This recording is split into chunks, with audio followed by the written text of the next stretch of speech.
ठीक है, okay fine. सो कुछ अगर टेक्निकल कुछ इश्यू रहा तो प्लीज मुझे बीच में इंटरप्ट कीजिएगा। नमस्कार, हम हमारे आज के सत्र की शुरुआत एक प्रार्थना से करेंगे। ओम सहना भवतु, सहनौ भुनक्तु, सह वीर्यं करवावहै, तेजस्विनावधीतमस्तु, मा विद्विषावहै। ओम शांति शांति शांति।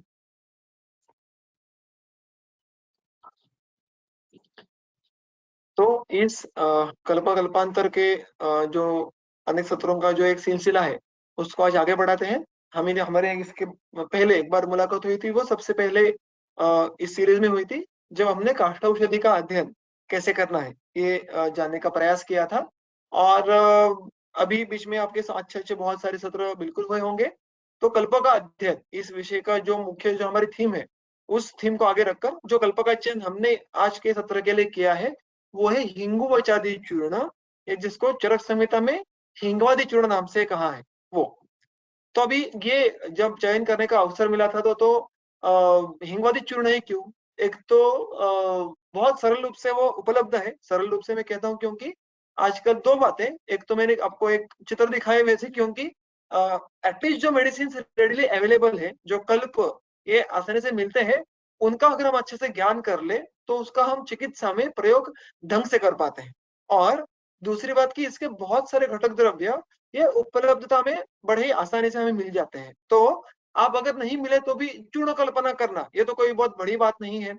और इन दोनों एस्पेक्ट के द्वारा ये बहुत ही अच्छा एक वीर्यवान और अवस्था में बहुत अलग अलग अवस्थाओं में बहुत उपयुक्त होने वाला ऐसा कल्प विशेष है।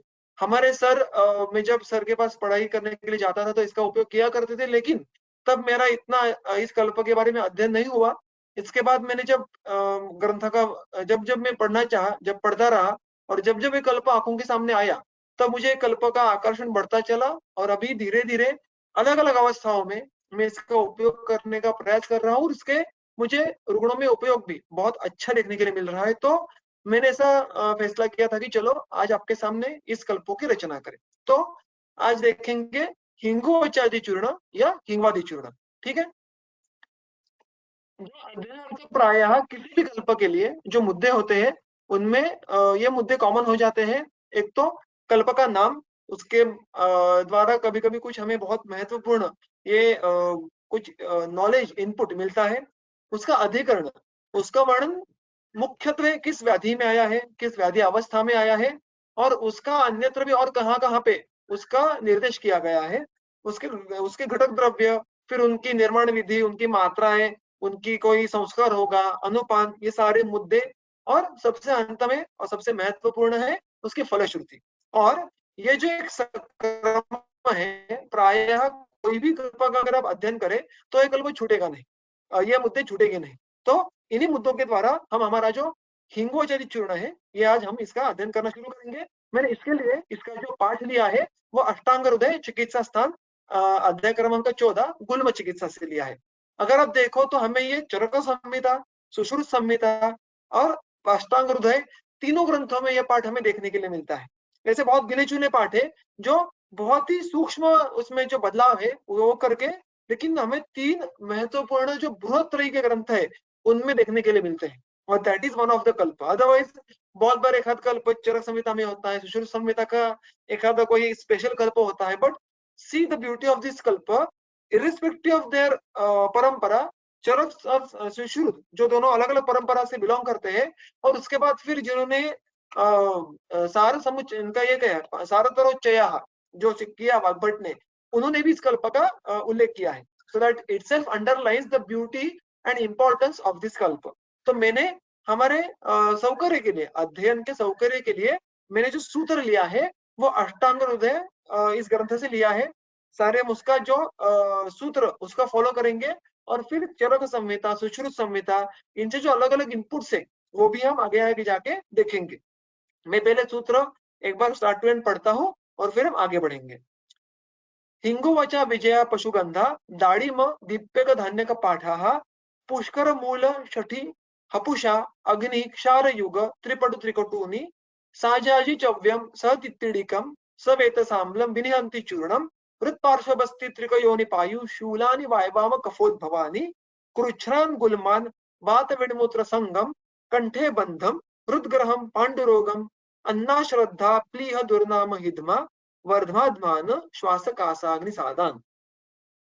तो ये है हिंगोचादि का मूल सूत्र। अब यहाँ पे अधिकरण निश्चिति के द्वारा अवस्था निश्चिति। अधिकरण मैंने अभी अभी कहा वैसे कि ये कल्प किस अध्याय और किस अध्याय के अवस्था, किस व्याधि के चिकित्सा में और उस व्याधि चिकित्सा की कौन सी अवस्था में आया है, ये सबसे पहले जान के लेना ये बहुत ही आवश्यक है। अब ये बातें समझने के समय क्या मिलता है, तो बहुत बहुत आवश्यक जो जानकारी है वो हमें इससे मिलती है। और प्रायः हम ये बात बहुत बार भूल जाते हैं कि उस कल्प का या उस योग का मूल अधिकरण कौन सा है। अभी अधिकरण ये मेरा बहुत ही, अभी जैसे से मैं अध्ययन कर रहा हूँ उसे उसे मुझे अधिकरण ढूंढना और अधिकरण के द्वारा अवस्था निश्चिति का प्रयास करना, ये बहुत ही मेरा एक पसंदीदा, मेरा खुद का अध्ययन ऐसा बन चुका है। और इसलिए मैं आपको आज अधिकरण के द्वारा शुरुआत में इस कल्प की अवस्था कैसे हम कुछ अंश तक सुनिश्चित कर सकते हैं ये बात देखेंगे। उसके पहले एक बात, कोई दो प्रश्न आपके सामने रखना चाहूंगा, कोई भी आप चैट बॉक्स में से या ऑडियो करके मुझे उत्तर दे पाए कि अधिकरण का कैसा महत्व है। देखो आप सबको शायद चंद्रकला रस ये कल्प आपने सुना होगा, उसके साथ साथ प्रवाल पंचामृत जो ग्रंथोक्त उसका पाठ है, अर्क क्षीर भावित या फिलहाल में अर्कपत्र स्वर भावित मिलता है। कोई मुझे बता पाएगा कि ये चंद्रकला रस और प्रवाल पंचामृत ये मूल ग्रंथ में उनके मूल संदर्भ एक कौन से व्याधि अधिकरण में आए हैं? एनीबॉडी? सर रक्तपित्त। कौन सा वाला? चंद्रकला? Yes sir. नहीं, बट नो। गुड गुड, बड़ा लाइक कि आपने आप उत्तर देने का प्रयास कर रहे हैं, मुझे बहुत खुशी है। इससे थोड़ा ब्रेनस्टॉर्मिंग होता है, कन्वर्सेशन होता है। Anybody else? सर प्रवाल पंचामृत गुल्म। Very good, absolutely wonderful. आपका नाम क्या है? Doctor Preeti Raut. Wonderful madam. तो प्रवाल पंचामृत थैंक यू गुल्म में आया है, करेक्ट। और चंद्रकला एनीवन?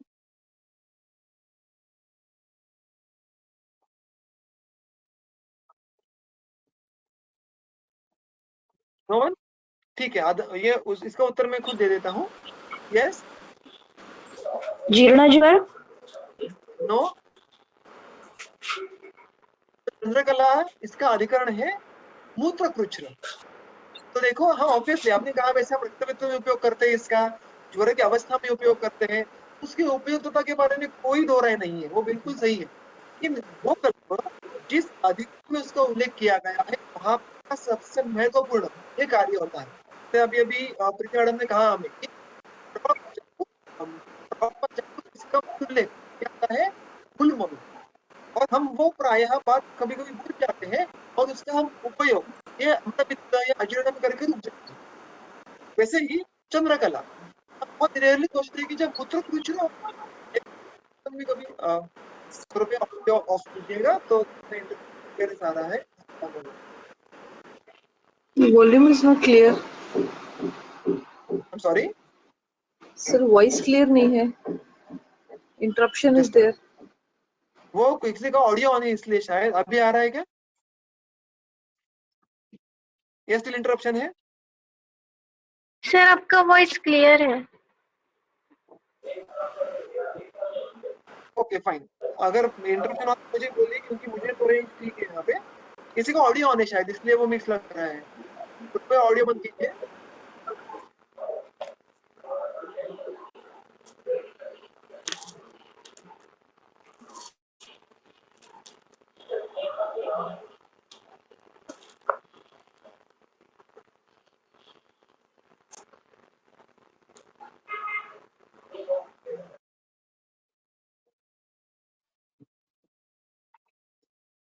ठीक है, सॉरी फॉर द इंटरप्शन।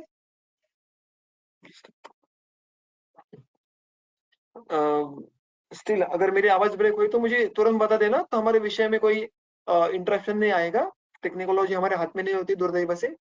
तो मैं बात कह रहा था कि उस अधिकरण को अगर हम समझ ले तो हम कल्प की जो सबसे महत्वपूर्ण अवस्था है उसको समझ पाएंगे। तो सिमिलरली हम हमारा आज का जो हिंगोचादि चूर्ण है उसकी अधिकरण देख के उसकी अवस्था निश्चित करने का प्रयास करेंगे और this is applicable for every कल्प एवरी योग। फाइन। सो उसका जो मूल अधिकरण है, मैंने हमने अभी देखा, जो अष्टांग हृदय में देखेंगे सबसे पहले और चरक संहिता में भी उनका जो मूल वर्णन है वो गुल्म चिकित्सा में आया है। तो अगर कोई कल्प या गुल्म चिकित्सा में उसका वर्णन किया है तो उस कल्प का एक ऑब्वियस जो फंक्शन होने वाला है वो क्या, वो गुल्म इस व्याधि के संप्राप्ति के विपरीत कार्य करेगा। ओके, तो अब इसका अर्थ ऐसा होता है कि वो संप्राप्ति के पूरे संप्राप्ति के विपरीत कार्य करेगा, नीड नॉट बी, वो शायद कोई विशिष्ट अवस्था पे कार्य करेगा। और इसलिए गुल्म की सामान्य संप्राप्ति समझ के लेना और फिर उसकी अवस्था समझ के लेना, इसमें हमें इसके बहुत महत्व इसका अध्ययन करना ये बहुत महत्वपूर्ण होता है। कैसे, देखो गुल्म इस व्याधि के बारे में देखें तो कुछ 4 महत्वपूर्ण बिंदु ये हमेशा हमारे आंखों के सामने आने चाहिए। विचार पार्ट्स ऑफ द संप्राप्ति इज फर्स्टली वातोलपणाः मलाः। ये सारे जो परिभाषा शब्द है वो मूल ग्रंथ में वाग्भट के अध्याय के, ठीक है। हैशटैग लिखा है मैंने यहाँ पे कि जैसे होता है ना आजकल हम हैशटैग करके याद रखते हैं कि इसमें कॉमन फैक्टर्स कौन से हैं, वैसे कि गुल्म अगर व्याधि हमारे आंखों के सामने आए तो हैशटैग वातोलपणाः मलाः, तो वात का प्राधान्य ये भूलना नहीं है। महास्रोतोनुशायिनः, गुल्म का जो आश्रय है वो महास्रोतस है। महास्रोतस यानी हमारा अभ्यंतर मार्ग, आम बकवाशय, ये सारे पर्याय नाम आप सब जानते होंगे। उसमें संप्राप्ति की एक जो मुख्य घटना है वो है ऊर्ध्व अधो मार्गम आवृत्य। गुल्म का वर्डली मीनिंग क्या है, गोला, है ना। तो वो कब तैयार होता है, उसके पहले की एक स्टेप क्या है, ऊर्ध्व और अधो मार्गम आवृत्य। तो वहां पे ऊर्ध्वतः महास्रोतस में और अधोतः दोनों जगह पे मार्ग का अवरोध होता है। और शूल पूर्वक जब गुल्म का उल्लेख आएगा तो उसमें प्रत्यात्म लक्षण ये शूल देखने के लिए मिलता है, ऐसा स्पष्ट वचन है। तो प्रायः जो भी गुल्म के कल्प होंगे वो क्या काम करने चाहिए, एक तो वात प्रधान दोषों का शमन करने की क्षमता गुल्म के कल्पों में चाहिए। शीत वीर्य के, तिक्त रस के, कषाय रस के द्रव्यों का कोई उपयोग नहीं है यहाँ पे। दूसरा, उनका गामित्व, उनका कार्मुकत्व कहाँ पे दिखना चाहिए, महास्रोत समय। मैं अत्यंत उत्तम वातावरण द्रव्य का चयन करूं लेकिन उसका गामित्व अगर अस्थि मज्जा पे हो तो मुझे फायदा नहीं यहाँ पे उतना। फिर मार्गावरोध नाशन चाहिए, कोई वात शमन करने के लिए उतना बलवान नहीं है, बिल्कुल फॉर एग्जाम्पल गुरुची ये वात शमन करती हो, लेकिन गुल्म का जो संघात है उसके ऊर्ध्व अधो जो कि मार्गावरोध है वो फोड़ने की क्षमता तो गुरुची में उतनी है नहीं। और शूलग्न कर्म भी ऑब्वियसली बलवान वात का जो प्रकोप होता है उसका अनुलोमन करके कम होने वाला है। सो ये सारे कर्म प्रायः गुल्म में जो जो चिकित्सा के लिए कल्प दिए हैं, जो योग दिए हैं, उनके द्वारा इसमें से एक या अनेक कर्म किए जाने चाहिए।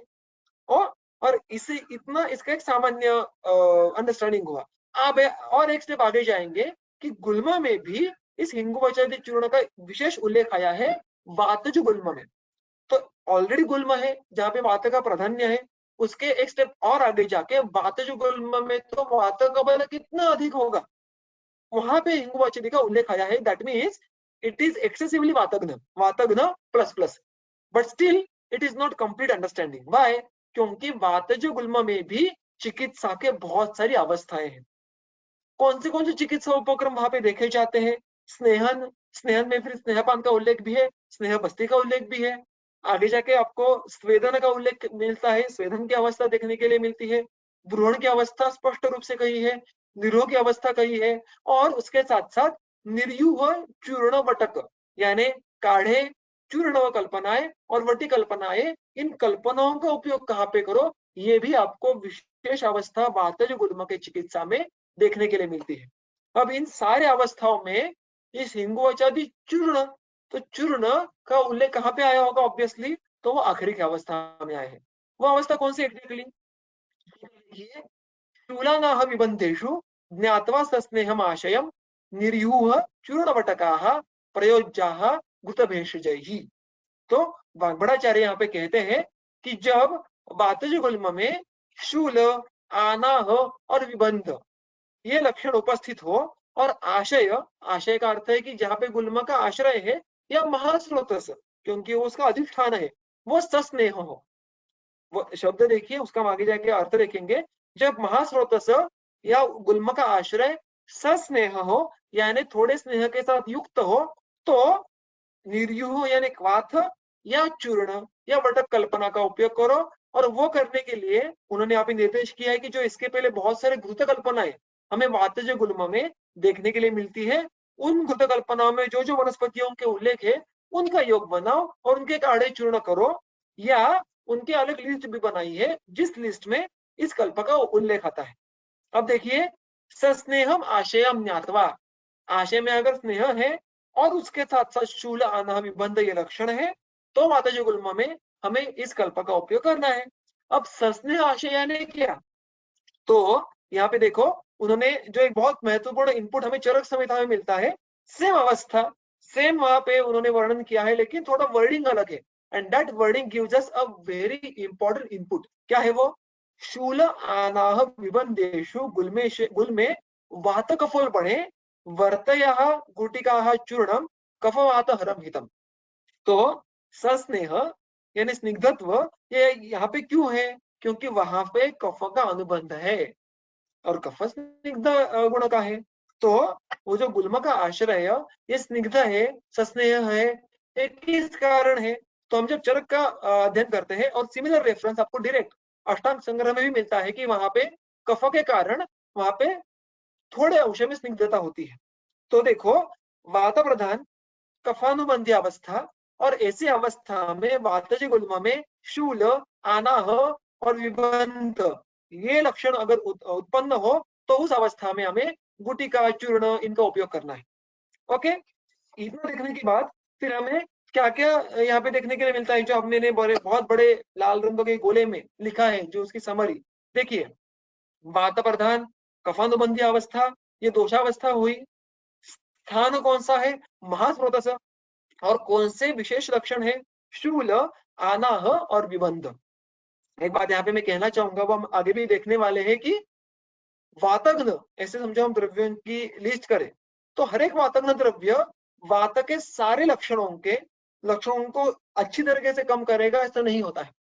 कोई शूलग्न होते हैं, कोई स्तंभग्न होते हैं, कोई ग्रहग्न होते हैं, कोई संकोच कम करते हैं, कोई आध्वान कम करते हैं, ऐसे अलग अलग कार्य होते हैं। और इसलिए हम रुग्णों को जब परीक्षण करते हैं, उसका ज्ञान करते हैं, तो वातग्न कर्म के लिए अलग अलग रुग्णों में हम अलग अलग द्रव्यों का चयन करते हैं।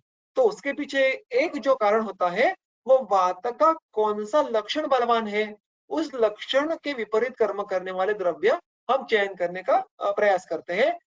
उस चयन करने के लिए हमें इस प्रकार का अध्ययन काम में आता है कि समझो कोई वात प्रकोप लेके आया, वात प्रकोप उसके महास्रोतस में है और उसको इस प्रकार के लक्षण देखने के लिए मिल रहे हैं, शूल आनाह विबंध, तो दिस कल्प might be helpful for you. लेकिन why I am saying might be helpful for you, because it is just the half information. और इस अवस्था के लिए अगर आप वाग्भट देखें तो उसमें सिर्फ एक नहीं, बहुत सारे चूर्णों का वर्णन किया है। इस अवस्था में हिंगुवचन चूर्ण तो आता ही है, लेकिन उसके साथ साथ वैश्वानर चूर्ण आता है, हमारा सबका प्यारा हिंगवष्टक चूर्ण भी आता है। और जिनकी फलश्रुति में शार्दूल समम नाराचैव ऐसी फलश्रुतियां हैं। और इसको बहुत बार वृद्ध वैद्य परंपरा में शार्दूल चूर्ण, नारद चूर्ण, ये आपको अष्टांग हृदय चिकित्सा स्थान गुल्म की जो चिकित्सा है उसमें एक के नीचे एक सारे कल्प लाइन से देखने के लिए मिल जाएंगे। तो इसका अर्थ है कि मैंने जो अवस्था रखी ना आपके सामने, ये सारे कल्पों की मिलकर कॉमन है। तो हमें इतनी तो जो जानकारी है वो मिल गई कि ये अवस्था हिंगुवचादि के लिए भी लागू पड़ती है। देखिए, हमने अभी तक हिंगुवचा छोड़कर और क्या है इसकी जानकारी ली ही नहीं है, भावना वगैरह कुछ हमें मालूम नहीं। फिर भी we have arrived to this conclusion only on the basis of अधिकरण। Okay, we'll still move ahead and try to gather more information. इसमें इसका उल्लेख आया है and a very interesting अधिकरण, that is महावात व्याधि। देखो, चरक और वाग्भट उनको गुल्म चिकित्सा में उसका उल्लेख करते हैं, वहराज सुश्रुत ये महावात व्याधि में क्या है, तो वात व्याधि के जो अलग अलग व्याधियों, अलग बड़े बड़े व्याधि है उनकी चिकित्सा वर्णन की है। उसमें पक्षाघात, तूनी प्रतूनी, आध्मान, अष्ठिला, अपतानक ऐसे व्याधियों के वर्णन है और उस व्याधि के अधिकरण, उन व्याधियों के वर्णन के बाद वहां पे हमें चूर्ण का उल्लेख देखने के लिए मिलता है। इसका अर्थ है कि वात का अनुलोमन करने की क्षमता इसके पास बहुत ज्यादा है। और डल्लन की टीका अगर आप देखें तो हमें ये बात समझ में आती है कि शुद्ध वात चिकित्सा, जब वात को किसी अन्य दोष का बलवान अनुबंध नहीं है, मतलब कफ पित्त का, तो ये काम में आएगा। इसका अर्थ है कि कफ का अनुबंध होगा लेकिन वो अल्प होगा तो ही हमें इसका उपयोग होगा। बहुत ज्यादा कफ का अगर आवरण होगा तो वात व्याधि में इसका इतना उपयोग नहीं होगा। ऐसा एक हम यहाँ पे सोच सकते हैं। इसका एक जो अन्य निर्देश किया है वो वाग्भट और चरक दोनों ने किया है। वो उसका मुख्य अधिकरण नहीं है, लेकिन उन्होंने तंत्र युक्ति से उसका उल्लेख किया है अर्श चिकित्सा में। वो कहाँ पे? शुष्कार्श। देखिए, अर्श का निदान अगर आप देखो तो वातज, पित्तज, कफज, इतने भेद हमें देखने के लिए मिलते हैं, लेकिन सिर्फ उतने भेदों के द्वारा हमारी चिकित्सा शुरू नहीं हो सकती। चिकित्सा शुरू करने के लिए आपको चिकित्सा स्थान में जो अन्य और कुछ उनकी अवस्था दी है उनका अध्ययन करना पड़ता है। और अगर आप वाग्भट और कोई भी देखो तो वहां पे आपको देखने के लिए मिलेगा कि अर्श के उन्होंने बहुत महत्वपूर्ण डिवीजन किए हैं, शुष्कार्श और श्रावी अर्श। शुष्कार्श जहाँ से रक्तस्राव नहीं होता है, और श्रावी अर्श जिसमें से बहुत ज्यादा रक्तस्राव होता है। यहाँ पे हिंगुवाचादि का उल्लेख हमें शुष्कार्श उसमें देखने के लिए मिलता है। और शुष्कार्श ग्रंथकार कहते हैं कि वात और कफ के प्राधान्य से होता है, विच मैचेस द प्रीवियस एक्सप्लेनेशन। अब शुष्कार्श में भी और दो अवस्थाएं दी ग्रंथकार ने, बद्धविद और सृष्टविद, या भिन्न शकृत और गाढ़ शकृत। भिन्न इसका अर्थ कि शिथिल मल, और गाढ़ इसका अर्थ कठिन मल। तो जो अर्श ये शुष्क है जिससे रक्तस्राव नहीं होता है, ऐसे अर्श में भी हमें दो प्रकार के गुण देखने के लिए मिलते हैं, आई तो शिथिल मल है या मल बहुत ही कठिन है। तो जब शिथिल मल होगा तब हमें हिंगवाचिदी का उल्लेख जो किया है उसका उल्लेख देखने के लिए मिलता है। और इतना ही नहीं, उन्होंने वहां पर भी वैशिष्ट्यपूर्ण लक्षणों का उल्लेख किया है। शुष्कार्श, भिन्न शकृत, इस अवस्था में जब गुदा के प्रदेश में शोथ हो, गुदा के असमंत में शूल हो और मंदाग्नि हो, इसी अवस्था में हिंगवादी चूर्ण का उपयोग अनुपान के साथ करने के लिए वो कहा है। ऐसे स्पष्ट रूप से हमें टीका में उल्लेख भी मिलता है अरुण दत्त के तक्र अनुपान के बारे में।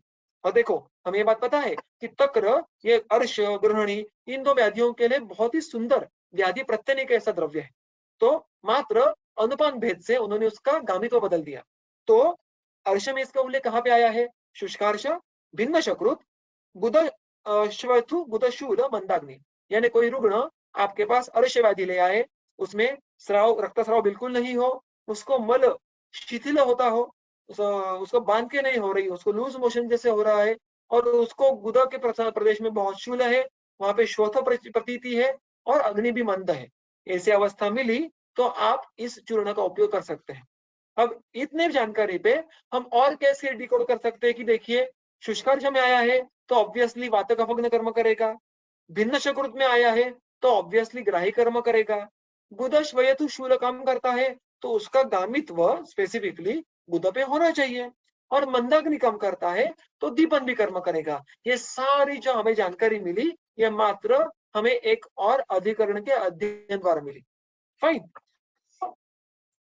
में भी अगर आप आगे जाके देखो तो सुश्रुत ने भी अर्श चिकित्सा में इसका उल्लेख किया है, भेषज साध्येषु अदृश्येषु अर्शसु। यानी जो सुश्रुताचार्य, ओके, एम आई ऑडिबल और not? Yes, sir, audible. Yes sir. Screen आपके सामने वो सुश्रुत की अर्श चिकित्सा के संदर्भ दिख रहे हैं आपको? Yes sir. ओके, किसी ने चैट बॉक्स में लिखा था कि कुछ भी नहीं विजिबल, इसलिए ओके फाइन,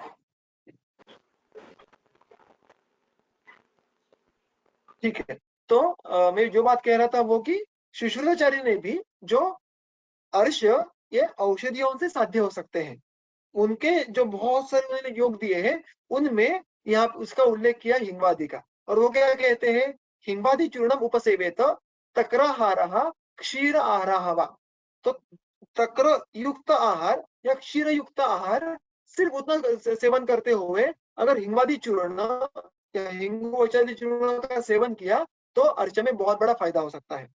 और वही शिशुदाचार्य ये बात कहते हैं कि ऐसे कौन से अर्च है कि जो केवल औषधि सेवन से ठीक हो सकते हैं, अचिरकाल जातानि एंड नॉट वेरी क्रॉनिक, अल्पदोष लिंग उपद्रवाणी। अल्पदोष दोष बल कम है, अल्पलिंग लक्षण भी कम है और उपद्रव भी कम है। तो स्पेशली इस अवस्था में अर्श के आप हिंगवादी का उपयोग कर सकते हैं। इतना ही नहीं, सुश्रुताचार्य ने इसी हिंगवादी का उल्लेख ग्रहण चिकित्सा में भी किया है। और अनफॉर्चुनेटली सुश्रुत में ग्रहणी चिकित्सा का उल्लेख उसका वर्णन बहुत कम है, बहुत संक्षेप है, लेकिन वहां पर सुश्रुताचार्य कहते हैं चूर्णम हिंगवादिकम छात्र, यहाँ पे आप हिंगवादी का उपयोग करो। और हमें सबको ज्ञात है ये बात कि ग्रहणी चिकित्सा, ग्रहणी व्याधि में जो मुख्य घटना है वो ग्रहणी का बल कम होता है और उसके पहले ऑब्वियसली अग्नि का बल कम होना। तो ग्रहणी अग्नि ये को डिपेंडेंट है। तो यहाँ पे ग्रहणी का बल बढ़ाना और उसके साथ साथ दीपन कर्म, ये कर्म यहाँ पे फिर एक बार हाईलाइट होता है, अंडरलाइन होता है हिंगवादी चूर्ण का। So now once we know all this information, just a minute, तो अभी अधिकरण निश्चिति के द्वारा हमने क्या क्या अवस्था निश्चित की कि देखो हिंगवादी चूर्ण की दोषावस्था, कफ प्रधान सॉरी वात प्रधान कफानुबंधी अवस्था, स्थान, ये चूर्ण स्पेशली किन स्थानों पे काम करेगा, महास्रोतस विशेषतः गुद और अग्नि, कर्म विशेष ग्राही कर्म और दीपन कर्म, और लक्षण विशेष शूल, आनाह और विबंध। और हम ये बात भली भांति जानते हैं कि ये तीनों, इनमें जो कॉमन पॉइंट है वो वात का अनुलोमन करना है, अतः ये उत्कृष्ट वातानुलोमन करेगा। Again I repeat, we have gathered so much information only on the basis of collecting the अधिकरण। हिंगवादी का उल्लेख कहाँ कहाँ पे आया है, इसके द्वारा हमने अभी तक ये पूरी जानकारी इकट्ठा की और उसके द्वारा हमें इतनी अवस्था के बारे में निश्चित हुई। Still it is not a complete picture, I am repeating, but it is a very big picture nonetheless. Okay, so अभी हमारा सफर शुरू हुआ है, हमें और आगे जाके स्पेसिफिकली देखना है कि हिंगवादी इससे आगे जाके कहाँ पे उपयोग में लाएंगे। So will move ahead now with remembering this information, will move द्रव्य। घटक द्रव्य में क्या है देखो, मैंने सूत्रों को सिर्फ डिवाइड करके रखा है। आई विल रीड द घटक द्रव्य once again and will discuss about it. हिंगु, वचा, विजया, पशुगंधा, दाड़िम, दीप्यक, धान्यक, पाठा, पुष्कर मूल, शठी, हपुषा, अग्नि, क्षारयुग, त्रिपटु, त्रिकटुकानी, त्रिकटुनी, अजाजी, चव्य, तित्तिड़ीक, वेतसाम्ल, इन सबके चूर्ण देने हैं क्योंकि हम चूर्ण कल्पना देख रहे हैं। ठीक है, अब मैंने शुरुआत में यहाँ पे क्या किया है, इन चूर्णों के जो प्रधान रस है उनके अकॉर्डिंगली उनको डिवाइड किया है। तो अम्ल रस के द्रव्य तित्तिड़ी का अम्ल वेतस और दाड़िम ये मधुर अम्ल है। तो ये एक द्रव्य, तीन द्रव्य हो गए।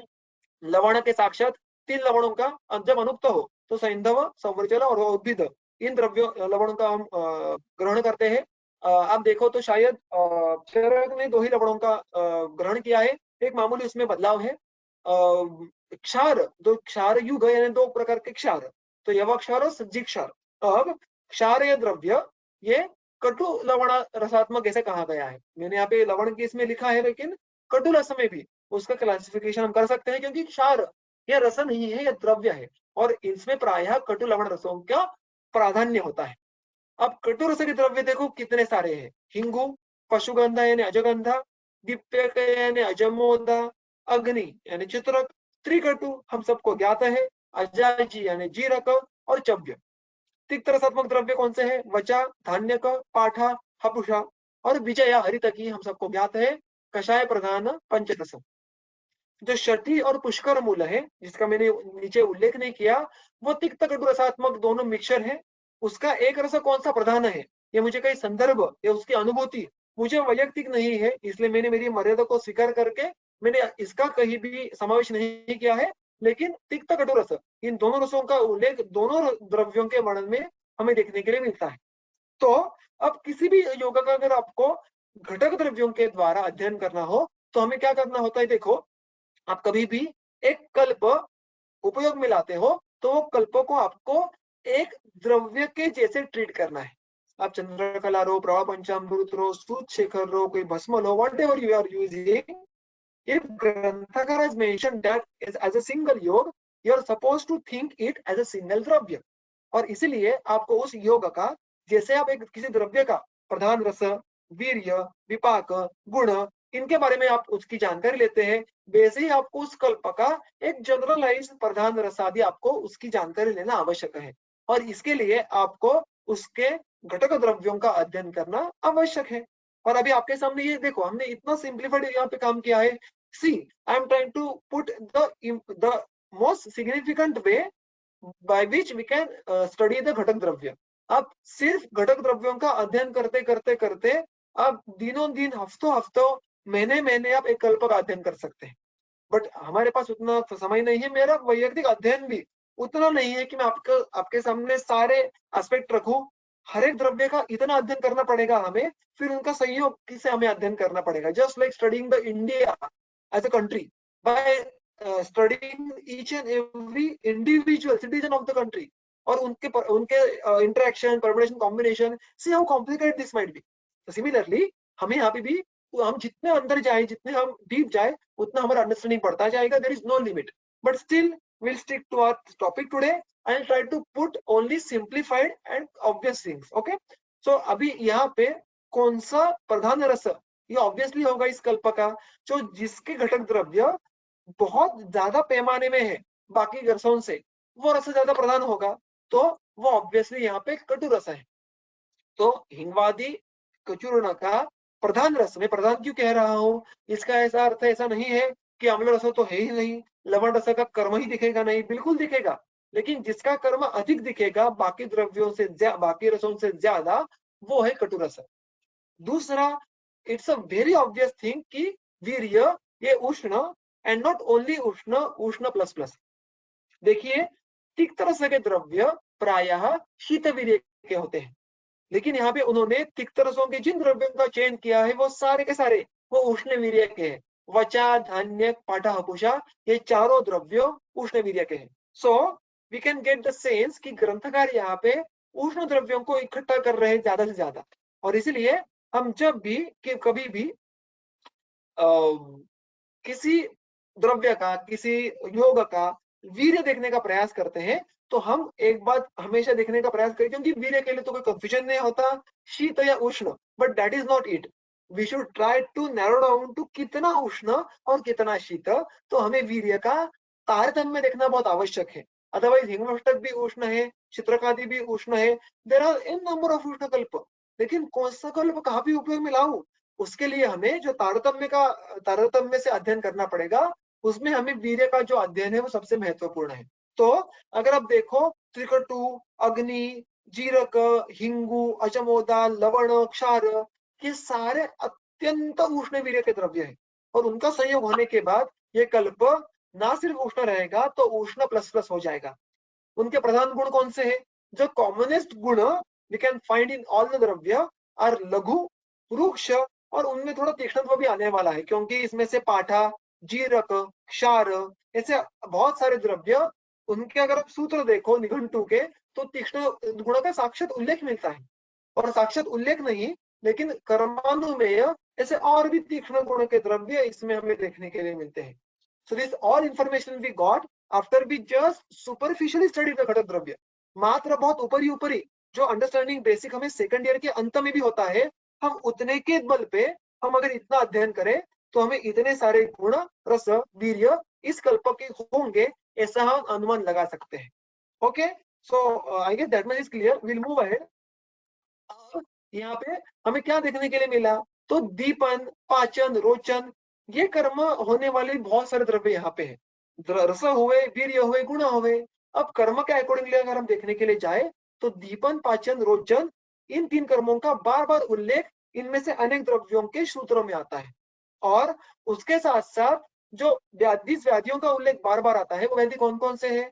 श्वास, कास, शूल, ये अवस्था है अर्थात, और अनाह, ये ऐसे और कुछ व्याधि और उनके अवस्थाएं हैं, लेकिन मैंने सारे उनको इकट्ठा नहीं किया। मैंने टेबल भी मेरे होमवर्क के लिए बनाया था, बहुत बड़ा, बहुत कॉम्प्लिकेटेड है, so that's what I didn't share with you. But what you can do, द्रव्यों की लिस्ट करनी है, उसके कॉलम बनाने हैं, उनके आगे रस का, वीर्य का, गुण का, विपाक का, कर्मों का, व्याधि का, and you have to find the common factors, and the factors which are most common, obviously they will be very easily reflected in the functioning of that karma, of that yoga. तो ऐसे जो commonest factors है इन सारे द्रव्यों के सूत्रों में वो आपके सामने है। अब देखो ये सारा करने के बाद हमने सबसे पहले अधिकरण के द्वारा अवस्था निश्चिति की थी, और अब हमने घटक द्रव्यों के द्वारा जो और जानकारी इकट्ठा की, we have got so much information about this कल्प। What is it? प्रधान रस क्या है? कटु। वीर्य क्या है? उष्ण प्लस प्लस। गुण कौन से है? लघु रूक्ष, ईशत तीक्ष्ण। दोषावस्था कौन सी है? वात प्रधान कफानुबंधी अवस्था, ये तो पहले से देखा था हमने।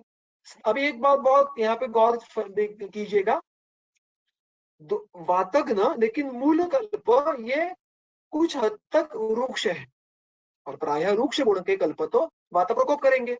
लेकिन अगर आप देखो दो बातें आगे, और एक बात आने वाली है, वो मैं तब दोहराऊंगा। कफानुबंध इसलिए यहाँ पे आवश्यक है। केवल वात यानी कफ का अनुबंध बिल्कुल नहीं है, अत्यंत अपतर्पण है, रूक्षण हुआ है, ऐसी अवस्था में कल्प उपयोग में नहीं आएगा। That contraindication also is very obvious.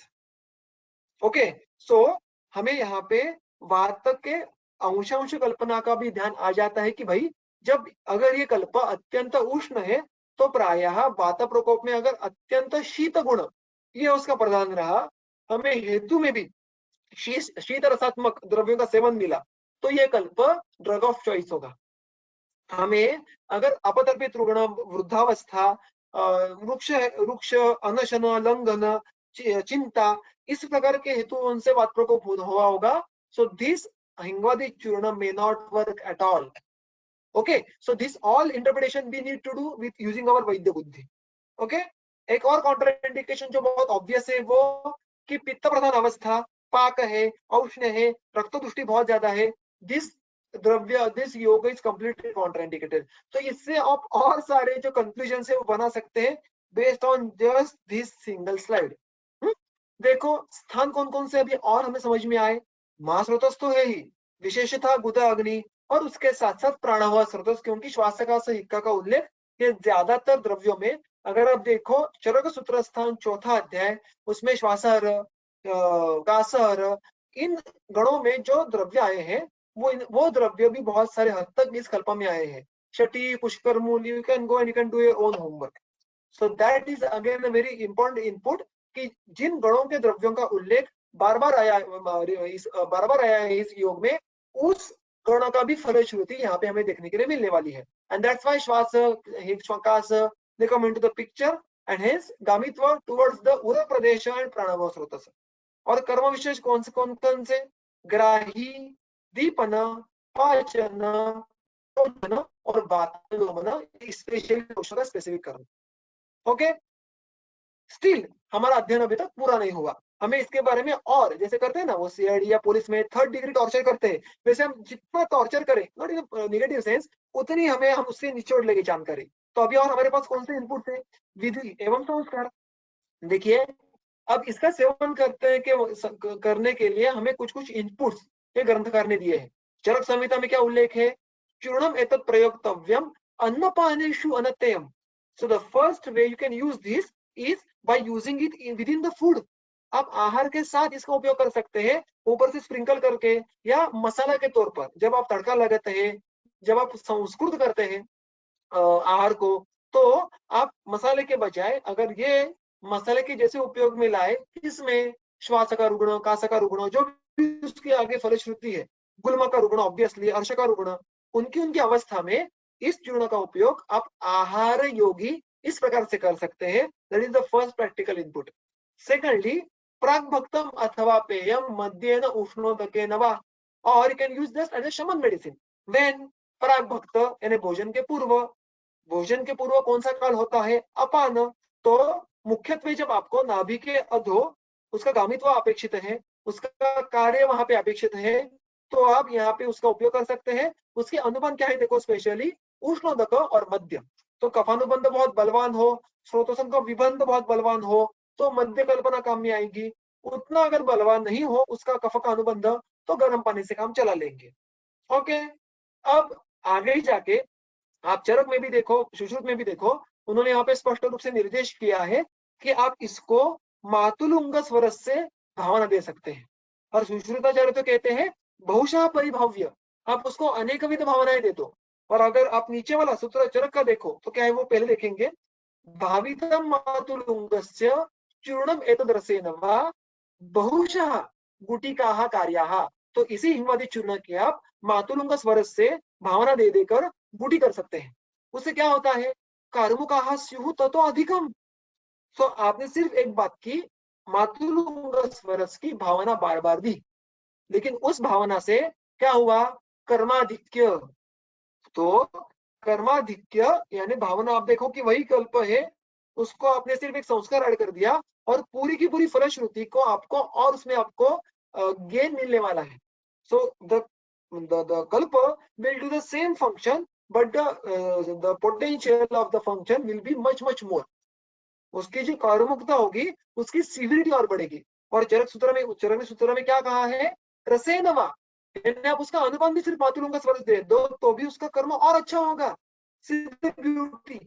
सुश्रुताचार्य तो कहते हैं कि यही सेम कॉम्बिनेशन अगर आप प्रातः सुबह अक्षमात्रा, अब अक्षमात्रा देखो, अभी ऑब्वियसली आपको ये मात्रा उस जमाने में शायद शरीर बल बहुत ज्यादा होगा या रुग्णों का जो सहत्व है वो अधिक होगा, तो वो इतनी मात्रा सहन कर पाएगा। फिर भी एक अक्ष इतनी मात्रा में, और ये हिंगोचर भी पढ़ रहे हैं हम, एक अक्ष यानी लगभग 10 से 12.5 ग्राम ऐसा आजकल लेते हैं, उतनी मात्रा में आपको सुबह एक बार सिर्फ अगर आप एक गुटिका ले लो, वातविकारी भक्षयेत, तो वातव्याधि में इसका उपयोग आपको होना अपेक्षित है। ठीक, इतनी सारी हमें जानकारी उसकी विधि और संस्कार से मिलती है। तो जो एक सिद्धांत जो यहाँ पे नहीं सब जगह आप लगा सकते हैं कि भावना और या अनुपान से आप उस योग के कर्म में आधिक्य प्राप्त कर सकते हैं। ठीक है, moving ahead, अब we have got a big chunk of the input remaining, that is फलश्रुति। तो ये तीनों चरकोक्त फलश्रुति, वाग्भटोक्त फलश्रुति और सुश्रुतोक्त फलश्रुति मैंने आपके सामने रखी है। मैं क्या करने वाला हूँ, तो इन सब का मैंने नोट्स निकाले हैं कॉमन पॉइंट्स करके, और हम उसका अध्ययन करेंगे। तो सूत्र आप तो ग्रंथ में जाके रेफर कर सकते हैं, उसमें कोई बड़ी बात नहीं है।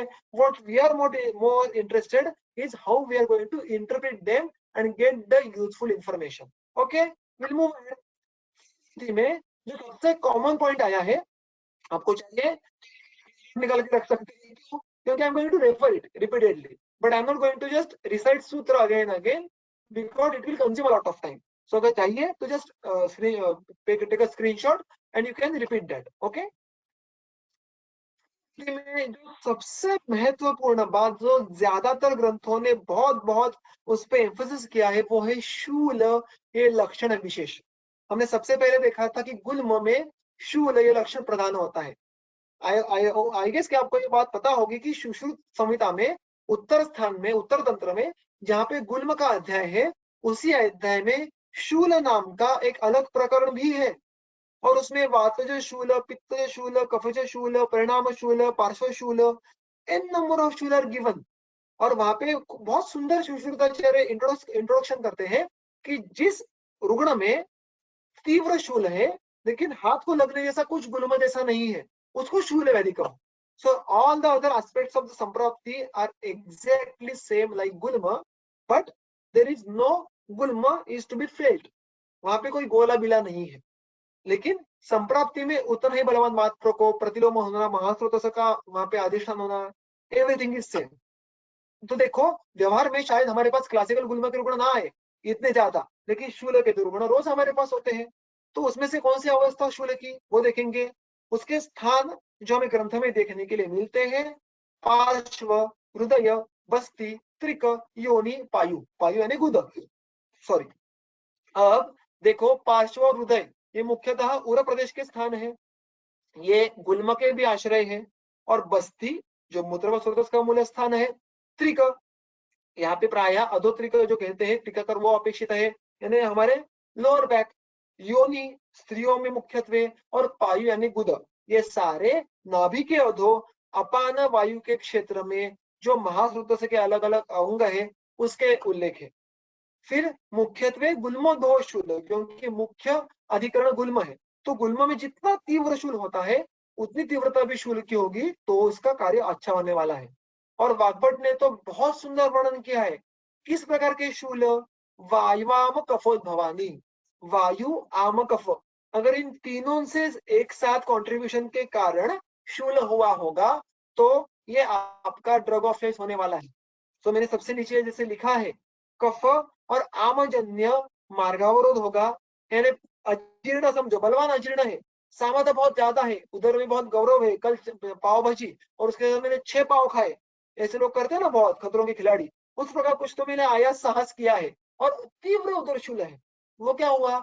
आमोदोह शूल, समझो वहां पे इनिशियल लंघन करने के बाद जब औषध सेवन की अवस्था आती है वहां पर भी इमीडिएटली तुरंत औषध देना नहीं है, लेकिन लंघन के बाद अगर औषधि लेना है तो this one drug can be a choice for you.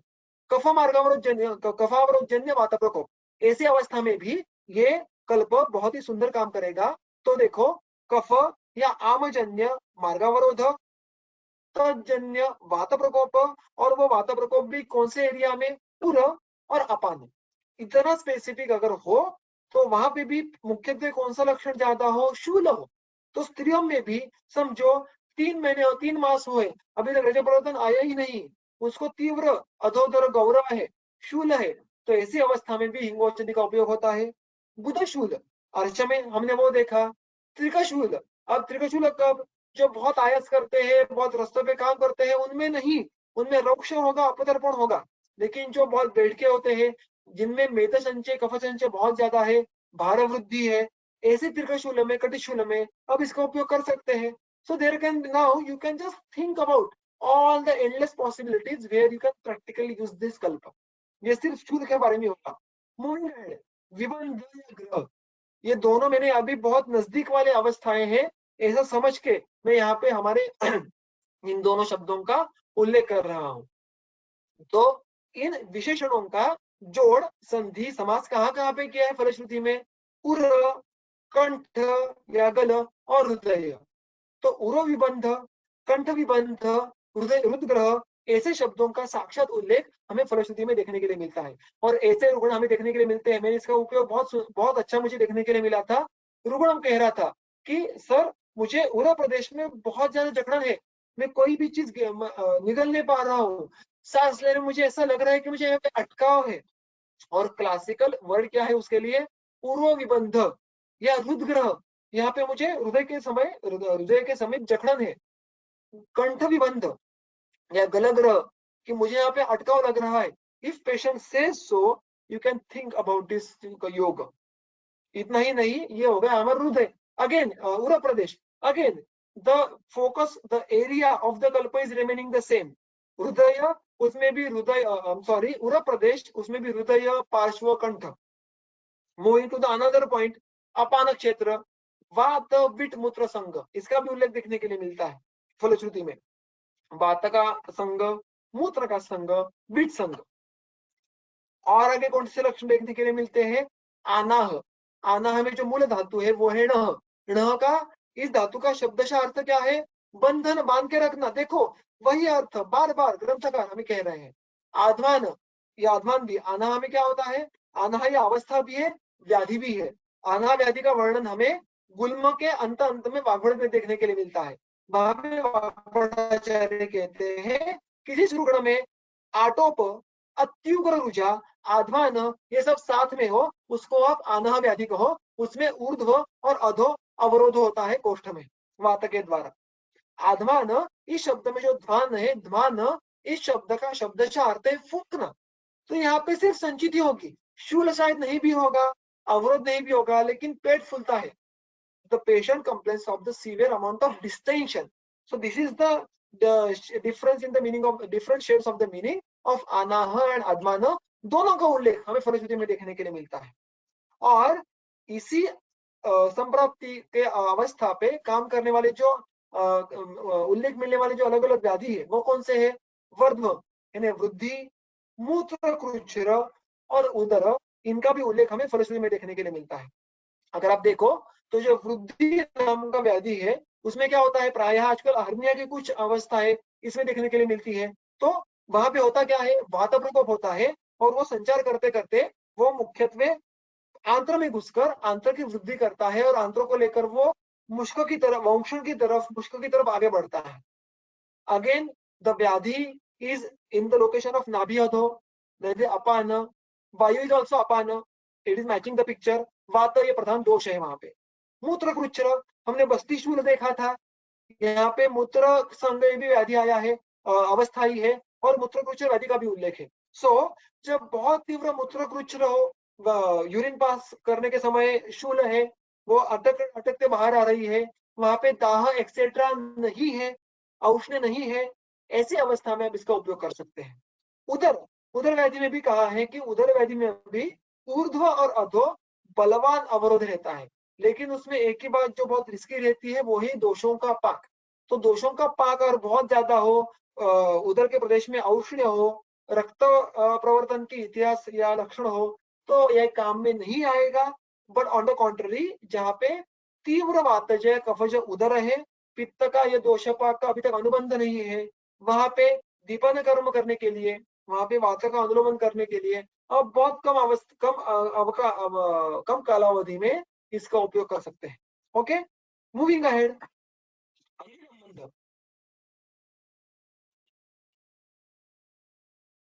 M I audible? Yes, sir. Sorry, वो पीपीटी शायद कुछ तो गड़बड़ हो गई. मेरी स्क्रीन भी दिख रही है आपको? Yes, sir. Sorry.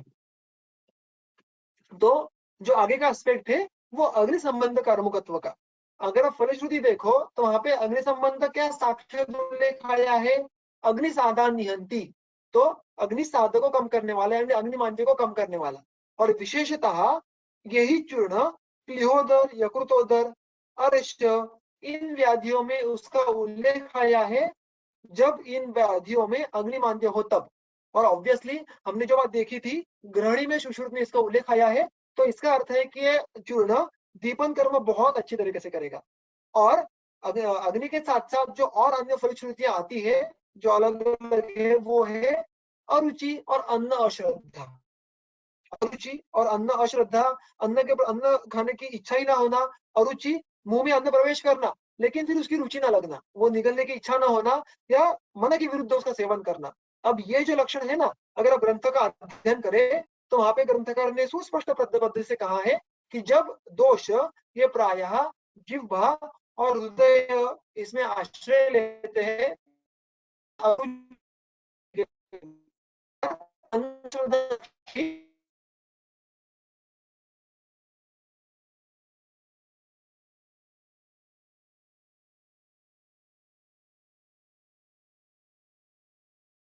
Sir, voice नहीं आ रही है.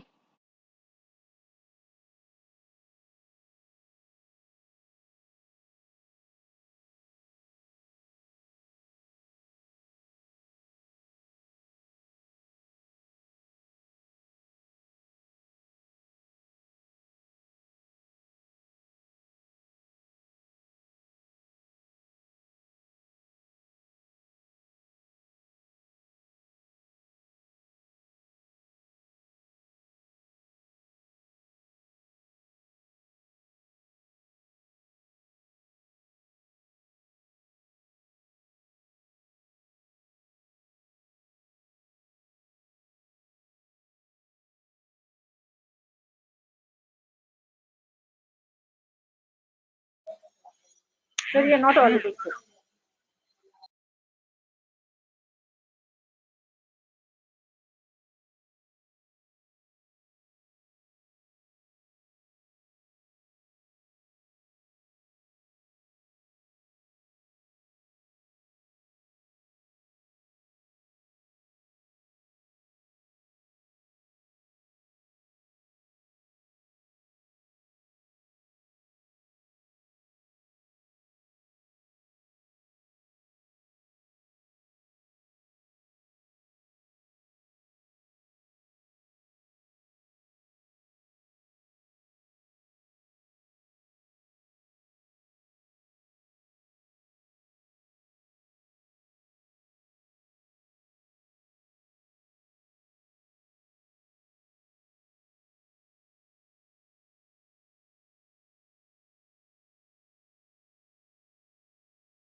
सॉरी, मेरा नेट चला गया था। मेरा आवाज आ रहा है फिर एक बार?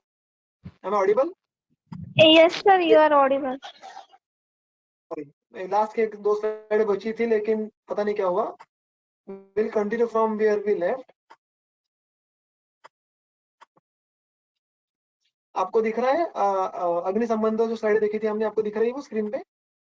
Yes, sir. Okay, so I guess इससे हमारा इंटरप्ट हो गया था। तो हृदय दोष कम करने का जो क्षमत्व है वो मुख्यत्वे हिंगू आचार्य में है। और आगे जाकर आपको ये भी देखने के लिए मिलता है कि फलश्रुति में हृदरोग का उल्लेख आता है। तो कहीं तो स्पेसिफिकली हृदय इस अवयव पे उसका गामित्व यह हमें स्पेशल देखने के लिए मिलता है।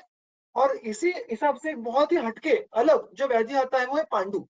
ये अकेला ऐसा व्याधि है शायद इस पूरी फलश्रुतियों में जो पित्त प्रधान है और जिसकी सामान्य संप्राप्ति क्लासिकल एक्स के कॉन्ट्राइंडिकेटेड है, क्योंकि ये बहुत ही उष्ण तीक्ष्ण वीर्य का है।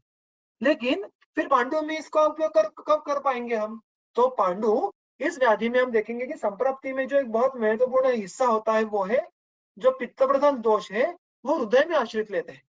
तो जब कफज पांडु में या पांडु में समावस्था हो और तब हमें अरुचि, अश्रद्धा, अग्निमांद्य ऐसे लक्षण देखने के लिए मिले तो भी अल्पकाल के लिए अल्प मात्रा में संभल के आप इस हिंगू औषधि का उपयोग कर सकते हैं। ऐसा हम यहाँ पे समझ के ले सकते हैं। और धर्मी व्याधि, last but not the least, जिन व्याधियों का बार बार उल्लेख आया है, कास, श्वास, हिक्का। अब देखिए ये जो फलश्रुति है ना, ये उनके मूल सूत्र में आई है जो चरक और वाग्भट में गुल्म में है और सुश्रुत में वात व्याधि में है। तो हमने अभी तक जो भी अलग अलग फलश्रुतियों के व्याधियों के नाम देखे वो सारे गुल्म में या वात व्याधि में लक्षण बनकर आए तो इसका काम सबसे अच्छा होगा। सिमिलरली हियर समझो वातज गुल्म में आपको गुल्म के साथ श्वास लक्षण देखने के लिए मिल रहा है या श्वास लक्षण देखने के लिए मिल रहा है, so this will be your drug of choice. So obviously ये सारे जो फलश्रुति है उनमें अलग अलग व्याधियों में तो ये काम करेगा ही, लेकिन अगर गुल्म या वात व्याधि इनमें आपको ये नीचे वाले लक्षण देखने के लिए मिले so it will be the द्रव्य आइडियल कल्प। अब कास, श्वास, हिक्का ये हम कह सकते हैं कि समान धर्मी व्याधि है। इनमें क्या कॉमन बात है? एक तो इनमें वात की गति बिगड़ गई होती है, वात प्रतिलम हुआ होता है और इनकी अभिव्यक्ति, इनका आश्रय ये महास्रोतस और उरस्थान में अधिक कैसे होता है। तो इनमें भी अभी तक हमने जो अध्ययन किया है उसके आधार पर जब कफानुबंध हो इन व्याधियों में, अग्निमंद हो, हम सबको ये बात ज्ञात है कि श्वास भूत है, तो वहां पर भी दीपन पाचन करके वातों का अनुलोमन करना यह बहुत ही उत्कृष्ट काम ये कल्प करेगा।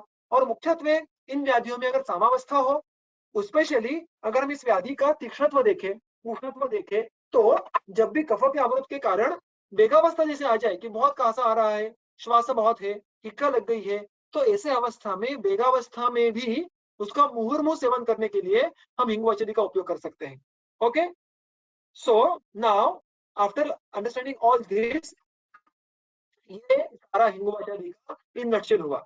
तो जो हमारे पास समय उपलब्धता और जितना मेरा मर्यादित अध्ययन है उस पे हमने ये बात अभी डिड्यूस कंक्लूड की है। क्या क्या है देखिए, हिंगू औषधि का जो प्रधान रस है वो है कटु, वीर्य, अत्यंत उष्ण, गुण, लघु रूक्ष, ईषद तीक्ष्ण। दोषावस्था कौन सी उसकी प्रधान? कफावरोधजन्य वात प्रकोप। सामावस्था में तो और अच्छा काम करेगा, कैसे? आमनाशन, कफनाशन और वातग्न कर्म वो वातानुलोमन करके करेगा, क्योंकि वो स्नेहन नहीं करता है। तो वात शमन कहना यह परिभाषा शायद सही ना हो, लेकिन वात का अनुलोमन करना यह परिभाषा इसमें अधिक योग्य है। उसके साथ साथ वात प्रधान कफानुबंधी अवस्था यानी मार्गावरोध कफ के कारण नहीं है, वात का प्रकोप स्वतंत्र है लेकिन उसको कफ का अनुबंध है, ऐसे अवस्था में भी ये कल्प उत्कृष्ट कार्य करेगा। फिर स्थान गामित्व क्या है? महास्रोतस, उसमें भी हृदय, अग्नि का स्थान और अपान क्षेत्र और स्पेशली प्राणव स्रोतस। उसके कौन से लक्षण अगर देखने के लिए मिले तो शूल, विबंध, ग्रह, कर्म विशेष, दीपन, पाचन, रोचन, ग्राही कर्म। और जो point to be underline is आशुकारी जब संप्राप्ति की घटना हो और हम देखेंगे कि तीक्ष्ण ये जो गुण है ना, उसकी अगर आप टीका देखो अरुण दत्त की, तो उन्होंने कहा है कि आशुकारी भी उसका एक अर्थ ले सकते हैं। सो बिकॉज ऑफ द तीक्ष्ण गुण आशुकारित्व, वेगावस्था में भी अल्प समय में अच्छे से कफग्न आमग्न कर्म करना, वात का अनुलोमन करना, ये कार्य हम यहाँ पे कर सकते हैं। और इसीलिए this is how we can understand the कल्प इन नटशेल। और यहाँ पे हमारा काम पूरा नहीं होता, यहाँ पे हमारा काम शुरू होता है, because now we have to think the same when patient sits in the chair in front of you. So you should remember this, and I guess it's much more simpler when you have this nutshell picture in front of your eyes. और आपको ये सारी जो अवस्थाएं हैं, रसवीर विपाक है, ये overlap करके अगर वो आपको चित्र पिक्चर रूढ़ में देखने के लिए मिल रहा है, so then you can easily use this कल्प, और फिर सिद्धि यश प्राप्ति ये आपके नजदीक बैठी हुई होगी। But again, I'll just give you one more challenge and end my lecture कि this is not it. आप कंफ्यूजन आपको और कहाँ पे क्रिएट हो सकता है, तो तुलनात्मक कल्प जो होते हैं, हिंगवष्टक चूर्ण, चित्रकादि वटी या आमपाचक वटी, शंखवटी, ऐसे देखने के लिए जाए तो अगर आप इनका अध्ययन करो तो फिर और जो कंफ्यूजन थोड़ा आगे जाके हो सकता है, मोर स्टडी मोर कंफ्यूजन इस लॉजिक से कि फिर आमपाचक वटी कब, हिंगवष्टक चूर्ण भी तो यहीं पे आया है, शंखवटी तो सेम ही अवस्था में लगती है। So now if we need to understand this kalpa more precisely, we need to study the kalpa having the similar functionality। और ना ही सिर्फ हिंगवचादि में, बल्कि ऐसे अन्य अलग अलग कल्पों में भी आपको ये सोच रखनी है कि जो बहुत ही नजदीक वाले कल्प होंगे, their functionality is very similar, उनका आप जो कंपेरेटिव स्टडी करें तो आप उनके अलग अलग अवस्था निकालोगे, और फिर आप देख पाओगे कौन सा कल्प कहाँ पे उपयोग में लाना है, और आपको वैद्य ये जो वैद्यत्व है यहाँ पे और क्वालिटेटिवली इंप्रूव होता जाएगा। तो I just quote few examples कि चित्रकादि वटी के अनेक विध घटक द्रव्य आपको इस कल्प में देखने के लिए ऑलरेडी मिलते हैं। हिंगवष्टक के बहुत सारे घटक द्रव्य इस वटी में आपको देखने, चूर्ण में देखने के लिए पहले से मिलते हैं। लेकिन चित्रकादि वटी कहाँ पे आती है, ग्रहणी में आती है, उसका प्रमुख कर्म दीपन पाचन है।